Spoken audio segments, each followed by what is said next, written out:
Dans ce premier chapitre sur la chrétienté et l'islam, nous allons commencer à travailler sur deux premiers empires, Byzance et l'Europe carolingienne. Situons d'abord ces deux empires, à la fois dans le temps et dans l'espace. L'Empire byzantin se situe à l'est de la mer Méditerranée, à cheval sur deux continents, l'Europe et une partie de l'Asie appelée Asie mineure. La capitale de l'Empire est Constantinople, ville à cheval sur l'Europe et sur l'Asie mineure. L'Empire byzantin fut créé en 393, date de la séparation entre l'Empire romain d'Occident et l'Empire romain d'Orient. Il dura environ 1000 ans, jusqu'en 1453, date à laquelle Constantinople fut prise par les Turcs. L'Empire carolingien, quant à lui, se situe dans la partie ouest de la mer Méditerranée, en Europe. Sa capitale est Aix-la-Chapelle, située dans le nord de l'Europe. Il fut fondé en 768 et dura jusqu'en 987. Charlemagne, son fondateur, régna de 768 à 814. En 843, son empire fut divisé en trois parties, chacune attribuée à l'un de ses petits-fils. L'Empire carolingien est donc bien plus éphémère que l'Empire byzantin. Cette leçon aura deux objectifs. Le premier sera de connaître les pouvoirs des empereurs byzantins et carolingiens. Enfin, il s'agira de découvrir la religion de ces deux empires, à la fois les points communs mais aussi les différences. Avant de rentrer dans le vif du sujet, il faut d'abord définir la notion clé de cette leçon, celle d'empire. Un empire représente des territoires réunissant différents peuples sous une autorité unique, celle de l'empereur, qui veut, par des conquêtes, étendre son empire. Commençons à présent par la première partie de la leçon consacrée au pouvoir de l'empereur. Arrêtons-nous d'abord sur l'empereur Justinien. Au VIe siècle, le règne de l'empereur Justinien marque l'apogée de l'empire byzantin. Son exemple nous permettra de connaître les différents pouvoirs qui étaient ceux des basileus. Ce document est une mosaïque située à Ravenne, qui représente en son centre l'empereur Justinien, sous la flèche rouge. Celui-ci y est représenté couronné d'une auréole, soulignant ainsi son côté divin.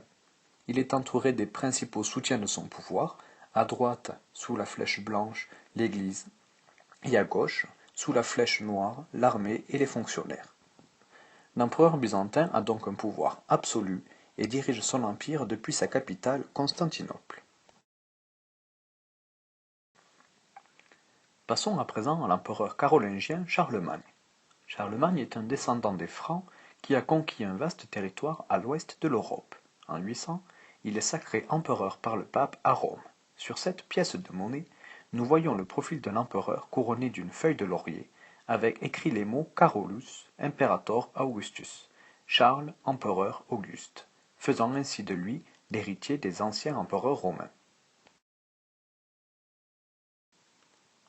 Charlemagne dirige son empire depuis Aix-la-Chapelle, dans le nord de l'Europe. À la fin de sa vie, Charlemagne souffrait de rhumatisme et la ville était proche de sources thermales. Pour gouverner son empire, Charlemagne a joué sur deux plans. D'un côté, il a utilisé les liens d'homme à homme, confiant des parties de son empire, appelées comtés, à des nobles, des comtes, qui lui juraient fidélité et gouvernaient en son nom. Ce document, qui est une enluminure, représente l'empereur, reconnaissable à sa tenue dorée et à sa couronne, entouré des comtes qui l'aident à gouverner son immense empire. D'un autre côté, Charlemagne dota son empire d'une administration pour tenter de renforcer l'unité de son empire, mais l'efficacité de celle-ci fut réduite. Comme Justinien, Charlemagne tient son pouvoir de Dieu et est soutenu par l'Église et l'armée. Il a donc lui aussi un pouvoir absolu.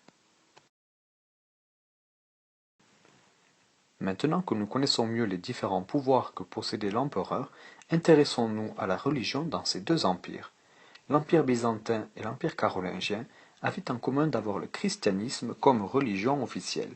Mais si les croyances étaient les mêmes, les pratiques religieuses ne l'étaient pas, comme le montre ce schéma que nous étudierons en classe.